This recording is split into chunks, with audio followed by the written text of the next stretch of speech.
Today we've been recording the final episode of Sherlock, which is a 3-part drama for the BBC. It's just coming up very soon.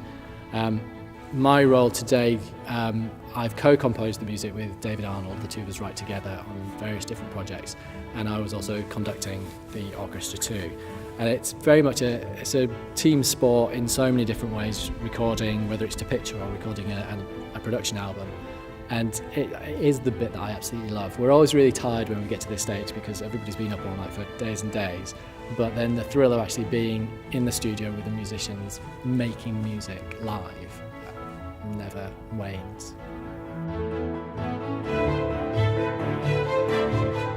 My first memory of music was really because I started as a trumpet player when I was a kid.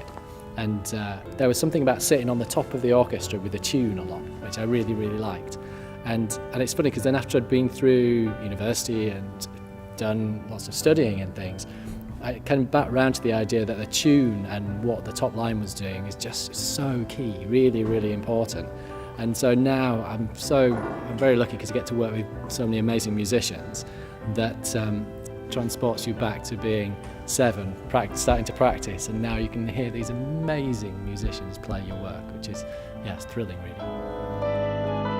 My process kind of changes depending on whatever the nature of the project is, because I think different ways of composing and different ways of finding new music suit different kind of outcomes. I think we always try and either make something geographically exciting, like go somewhere that's got an amazing studio or it's got an amazing landscape that affects what you do and makes it, hopefully gives it a little bit of extra magic.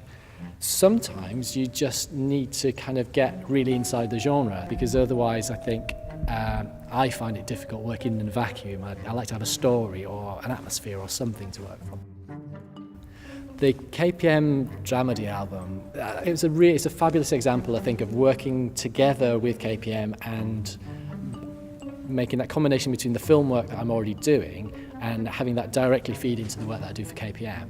Often the demands of the specific picture that you're working on mean that there's certain ideas that you can't necessarily fully develop just because that scene was only a minute long and that never happened again. It's actually a really it's quite a therapeutic thing to do after a film. It's going to then expand some of the music that was in it and produce sometimes what you might have wanted to do in the first place, but the story didn't go that way.